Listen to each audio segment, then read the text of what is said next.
Funding for this edition of State of Affairs with Steve Adubato has been provided by the Healthcare Foundation of New Jersey, New Jersey's Clean Energy Program, lighting the way to a clean energy future. PSC&G, committed to providing safe, reliable energy now and in the future. Community Food Bank of New Jersey.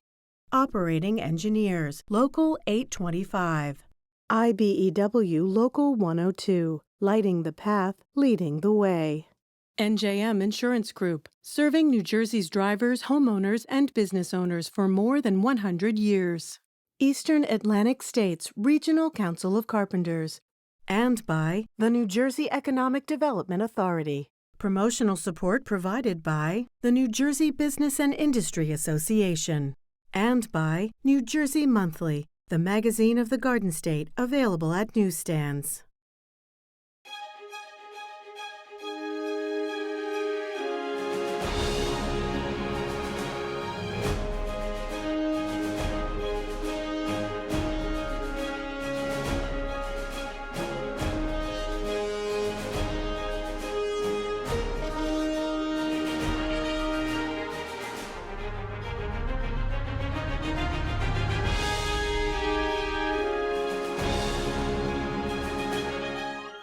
Hi, I'm Steve Adubato. Welcome to a very special edition of State of Affairs right here on News 12 Plus. We're honored to be joined by Steve Sweeney.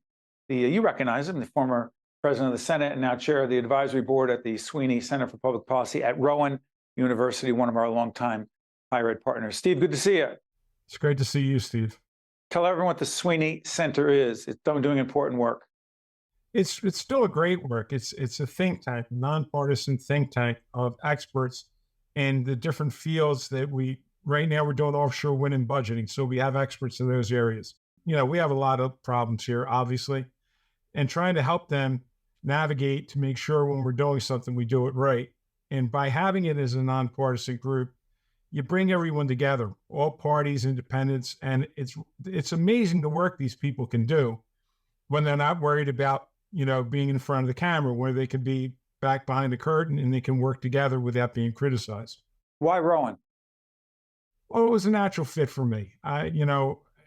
We did a lot of work at Rowan to make Rowan, Rowan's only the second school in the country to have an MD, DO, and now veterinary medical school. That's right. We just interviewed the new dean, the incoming dean of the veterinary school. So go ahead. I'm sorry. Yeah. We were able to, my last year, we were able to get the funding for the veterinary school. The other school that has those, Michigan State. So think about the company that we're in. The first one in New Jersey. Yes. And we were the Garden State. We have a huge equine industry where that's $1 billion a year.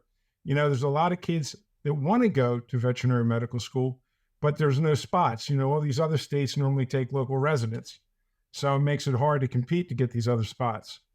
So in this edition of State of Affairs, you're going to see the former Senate President Steve Sweeney on the back end of this and a couple of other interviews as well. Steve, I want to thank you and thank you to all of our colleagues and friends down at Rowan University. Appreciate it, Steve. Thank you, Steve. This is State of Affairs, News 12 Plus. Check it out. Hi, everyone. Steve Adubato. We kick off the program with Natasha Dyer, who is Executive Director of a terrific organization called the Greater Newark Conservancy. Natasha, great to have you with us. Thank you for having me. It's a pleasure to be here. You got it. As we put up the website, tell everyone what the Greater Newark Conservancy is.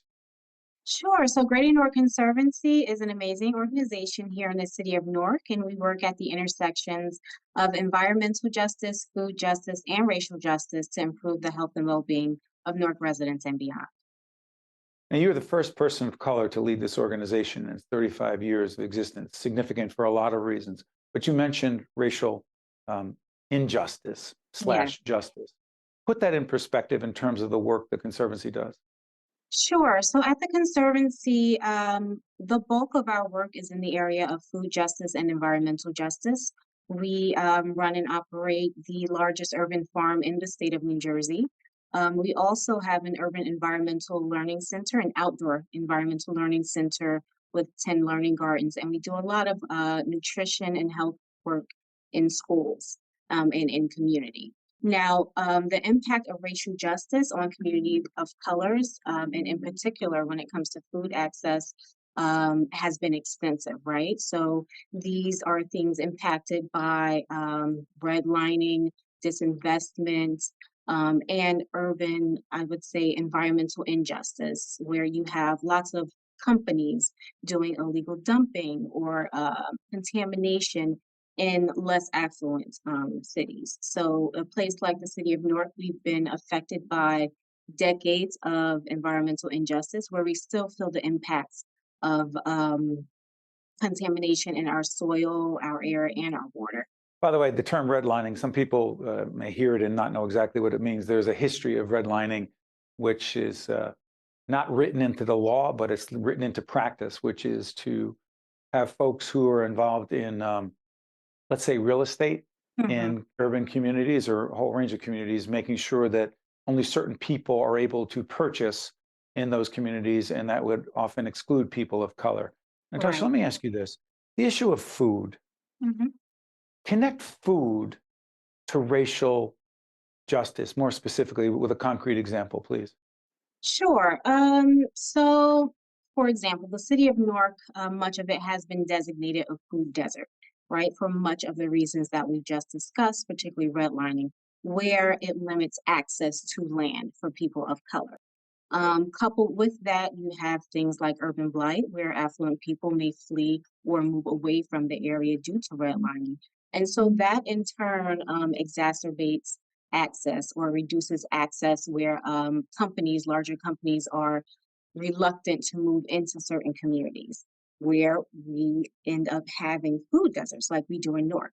So, in the Clinton Hill section of Newark, where our Hawthorne Avenue farm is located, that it has been designated a food desert because we have what over 2,000 residents who live more than 1 mile away to access for healthy food and fresh vegetables. So our organization mitigates the gap to access by providing residents um, with the ability to harvest their own produce. We have 269 raised beds at our farm that community members can purchase for as low as $15 for the entire year. And then they're able to harvest their own produce for their families and neighbors. That goes a long way to promoting food access and food sovereignty for communities. Natasha, I'm sorry for interrupting. Let me try this. So for so many of us Mhm. for whom fruit and vegetable is very accessible, right? I happen to live in Montclair, born and raised in Newark, but live in Montclair. And for the vast majority of people watching right now, fruit and vegetable is very accessible, right? Inflation is what it is, but very accessible. Not the case in Newark. And so Not particularly for children, I'm sorry, Natasha, but particularly for children, our children, the children of Newark, the inability to access fruit and vegetables has a terrible impact on them, not just for now, but in the future. Talk about that, please. Yes, so access to healthy food, healthy fruits and vegetables at a young age has a tremendous impact on learning outcomes and health outcomes, right? We know that access to healthy foods contributes to your physical health in terms of mitigating chronic diseases like diabetes and obesity, which it has impacted our communities in large measure due to things like our community members living in food deserts. And when it comes to education, what you put in your body contributes to your ability to think clearly and to be alert in school. And we also know that spending time in nature reduces anxiety and stress, which a lot of our students and families are still experiencing as we've come out of COVID and be coming readjusted or reacclimated to the new normal. Natasha, where did you grow up? Yeah, so I am a fourth generation Norker. I was born and raised here in the city of Newark, and joining the Conservancy was, in many ways, a homecoming for me because my great grandmother used to own a house on Richmond Street, which is just one block above where we are at the Conservancy. So I've watched this entire area transform. Richmond Street, is that in the South Ward of Newark? Richmond Street is in the central ward of Newark, where our main campus is, and that is the location of our outdoor urban environmental learning center. And your passion for this work comes from where? It comes from growing up in the southward of Newark. My grandparents always maintained a vegetable garden, so we grew up gardening with them. Their relatives were from the south, so they grew up on farms, and it was a way of life for them. And so it became a way of life for me. So it's so interesting that, as I said, so many of us take for granted the access to fruit and vegetables and healthy food. But one more quick question before I let you go. Um, Environmental justice. Yes. Newark has a disproportionate number of toxic waste sites, and what is under the ground often impacts the ability or inability to grow Right. what needs to be grown. And also, it's just a basic health hazard. How the heck do you and your colleagues at the Conservancy deal with the plethora of sites, most of which we don't really understand because it's underground? I know it's a complicated question, but I think about that a lot. Yeah. Well, it's slow and steady, I would say. So, as I mentioned before, we have 269 raised beds at our Hawthorne Avenue farm.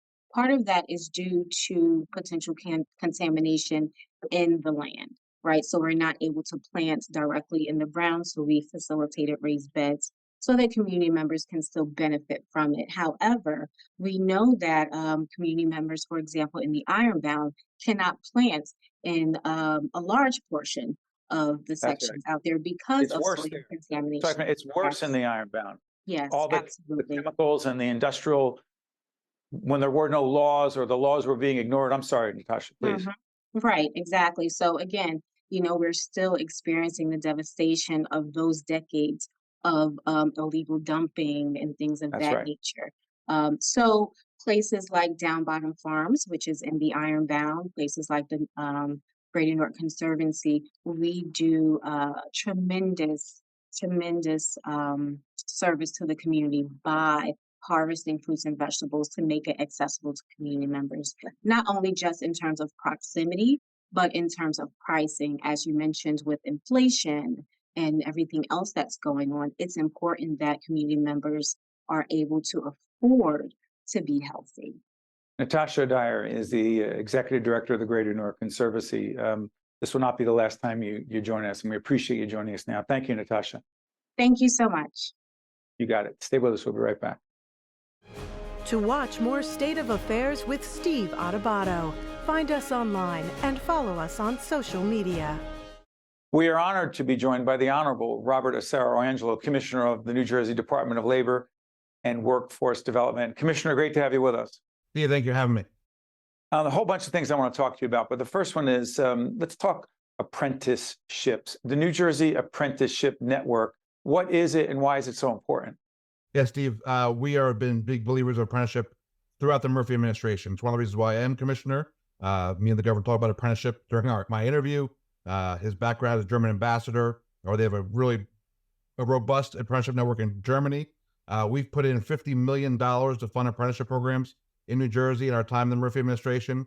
And since 2018, we've nearly doubled the number of apprenticeship programs in New Jersey.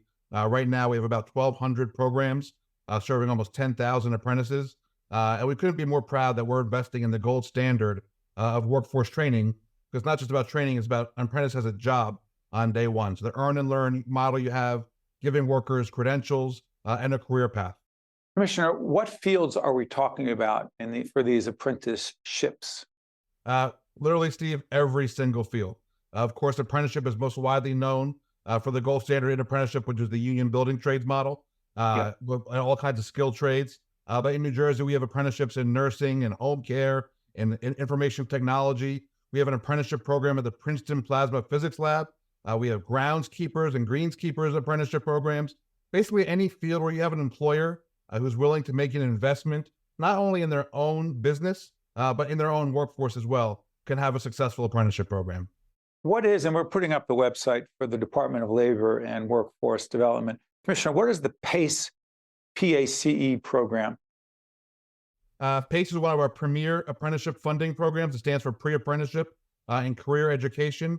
And it's important because it removes common barriers by linking participants to career preparedness training, but also providing funding for supportive services, transportation, childcare in certain instances. So often we hear, and I'm sure you do too, Steve, from employers, about workers that just have some barriers to taking a job, whether it be finding a way to get to work, or like I mentioned, childcare, or even some of the food assistance. So this program provides funding for the training, as well as to help workers overcome any barriers to take part in that training or that job.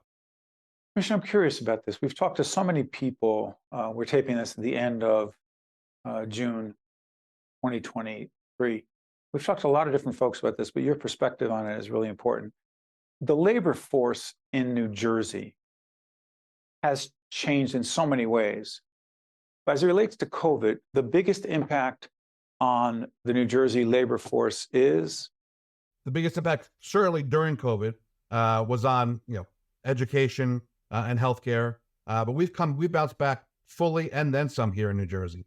So it's almost impossible for me to understand saying this, but it's almost like COVID is way in the rearview mirror when it comes to the job market in New Jersey. We're at 120%, 120% of the jobs we had pre-COVID are here in New Jersey right now. We are firing on all cylinders. All sections of our economy have come roaring back as far as job numbers. And as you know, Steve, from talking to employers, the hardest problem is finding workers to fill some of these spots, which is why apprenticeship is so critical. Okay, go back to that. So when people say it's really hard to find people to work, is it any different from your perspective, Commissioner, that question, that issue in New Jersey versus other states? Is there something unique about the New Jersey workforce or potential workforce, or lack of workforce, for businesses and organizations looking for talented people on their team? Listen, it's certainly a challenge across the country. I talked to my counterparts across all the states. Our labor force participation rate right here in New Jersey right now is the highest it's been in over a decade. Our percentage of employed workers to workers in general is the highest it's been since 2008. So it's more about New Jersey. We are lucky to have such a highly educated workforce, a highly diverse workforce, the best schools in the country, which is why employers come here. Employers follow the workers, and the workers want to be in New Jersey. There's never been a better time to be a worker. Shift gears. Let's talk protecting the rights of temporary workers. Who are we talking about, A, and what are the protections we're talking about? Great question, Steve. As of May 7th, temporary workers who work at temporary health service firms in New Jersey, widely considered known as like warehouse workers, but also other industries also where they just go to fill in temporary assignments when an employer might need them. As of May 7th, they have to get information when they're being dispatched about the job they're going to, who the actual employer is, what their rate of pay is going to be. It's really about transparency in that workforce. Because very often you hear about workers going in, just being either put in some van somewhere and not even knowing where they're going. And for our purposes in our department, they would bring forward wage claims. They wouldn't even know who their employer was or who they were working for or where they were working. So we're working to bring transparency and protections to this very vital workforce in New Jersey, where, as you know, transportation, logistics, and warehousing are a huge sector of our economy. Your department, the Department of Labor and Workforce Development, has a whole range of responsibilities and regulates, if you will, as well. The drywall industry, what the heck is the abuse that I keep hearing about, and what is the role of your department in addressing and confronting that abuse?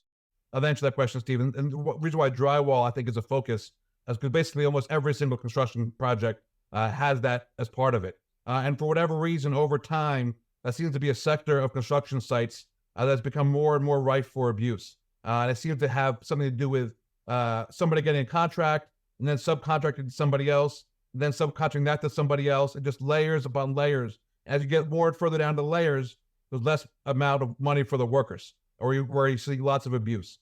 So one of our strategic enforcement initiatives, which means bring all of our forces to bear, working with other state departments, working smarter, not just based on complaints, is going after some of the drywall industries. And also, because this isn't about just enforcement. This is about making sure that industries and employers who are doing the right thing by their workers don't have unfair competition from those who are exploiting their workers. So we've been very active in this field.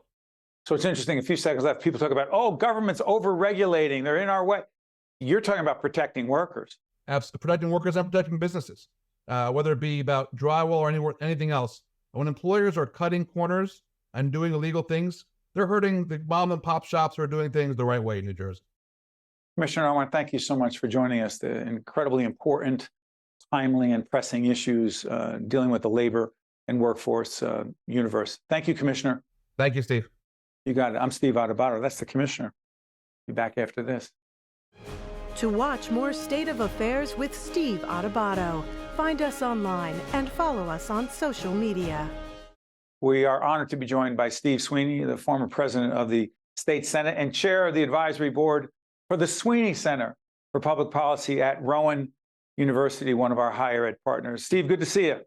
Great to see you, Steve. Let's talk about New Jersey's fiscal future, an initiative that we're involved in to try to figure out what the heck our future is and what we need to do to get on the right track. First of all, how far off the right track are we, Steve? We're way off, unfortunately, Steve. And, you know, New Jersey does year-to-year budgeting. Many states do multiple years budgeting. County governments do 5-year budgets, 6-year capital plans. This is not the best way of doing budgeting. And, you know, there's another thing called consensus forecasting where the legislature and the administration get together and they get to decide what the numbers are going to look like. And you get a much more honest process. You know, the books don't get cooked like they normally do. 1 year, one of the governors said we're going to have 7% rateable growth. You know, Steve, it's and that had to score it that way. So what we're trying to do is get us on much more sound footing so that the promises that are being made, like I want to congratulate Speaker Koffler for coming up with a great idea to try to help our seniors. But the problem is if the money's not there, you know what I'm saying? That's the things we're concerned with. By the way, Steve Sweeney, the former Senate president, is talking about this deal. We're taping at the end of June, right before, ironically, the budget will allegedly be struck. It's a senior citizen property tax. Well, it's just, frankly, it's $6,500, capped at $6,500 if you make less than $500,000 if you're over 65 years of age. Are you saying, Senator, that we don't have the money for that? What I'm saying is that there's choices that are going to have to be made, Steve. You can fund anything you want. It's as long as you have to prioritize. But if, like the think tank or economists, I actually get to do stuff that I couldn't do before because, you know, you have to be partisan. Excuse me, we're talking about the Sweeney Center at Rowan. Yes. That's the think tank. Go ahead, Steve. Thanks, Steve. And I have independents, Democrats, Republican fiscal experts. And when they're in a room working together, it's amazing. Like all the political BS goes out the window. And what they said is there's an 80% chance by 2025, we're going to be between $12.5 to $15 billion, $18 billion short between 2025 and 2028. And this isn't including the speaker's game plan, tax plan. So again, something's going to have to give here.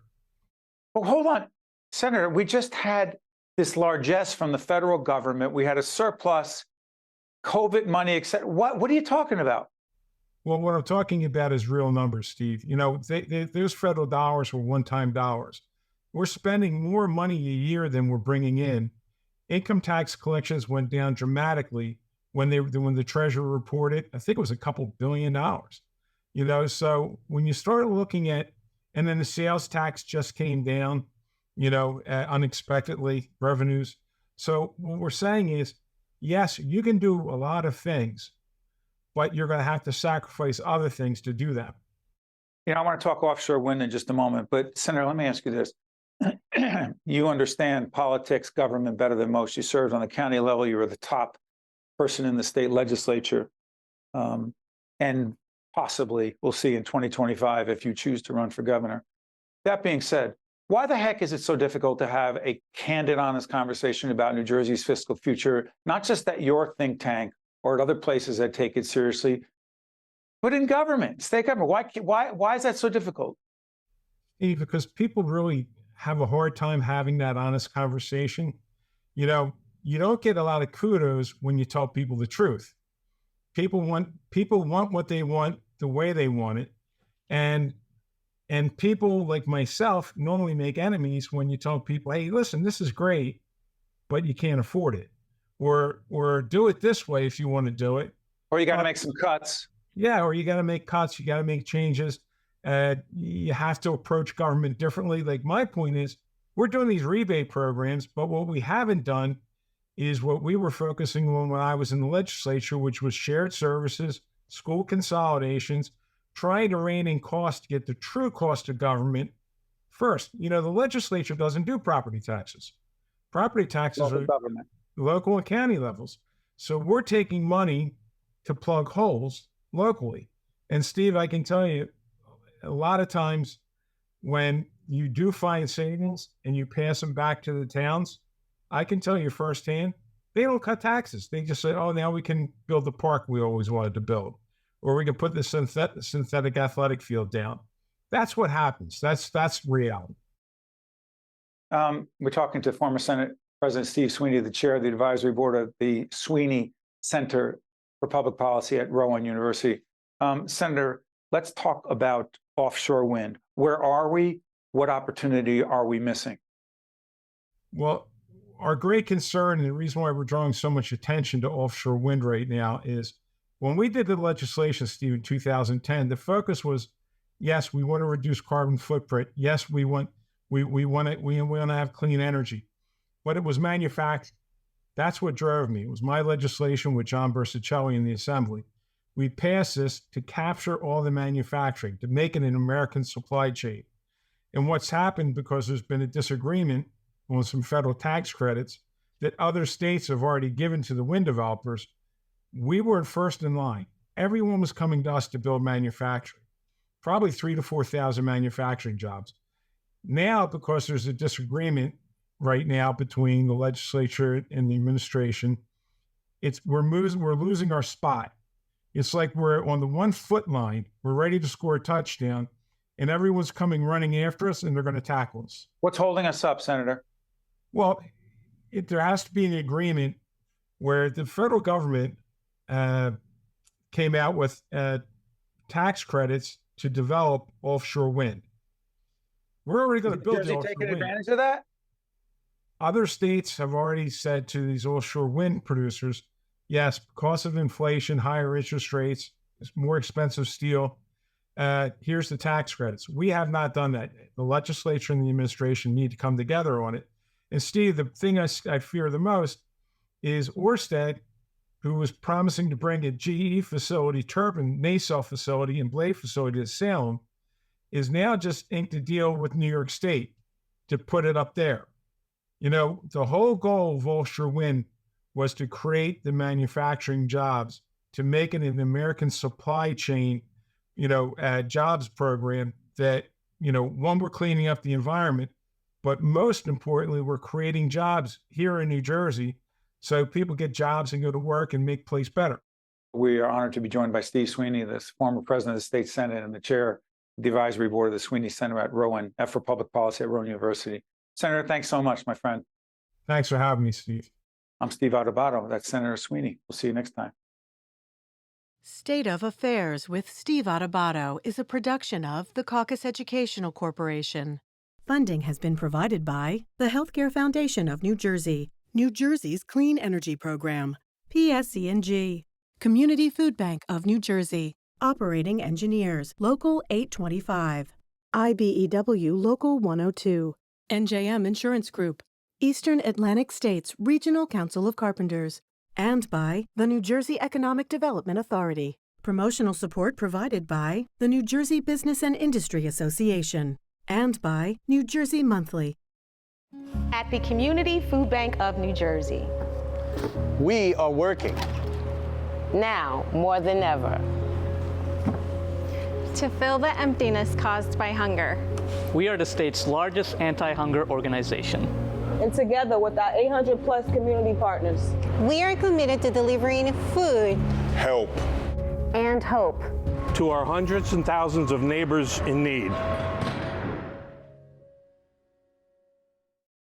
I'm Tim Sullivan, CEO of the New Jersey Economic Development Authority. Since joining the NJEDA, I've been struck by the incredible assets and resources that New Jersey has to offer. The NJEDA is working every day to grow New Jersey's economy in a way that maximizes the values of those assets to benefit every single New Jersey resident. This includes more support for small businesses and a focus on reclaiming New Jersey's position as a leader in the innovation economy. Visit njeda.com to learn more about how NJEDA is building a stronger and fairer New Jersey economy.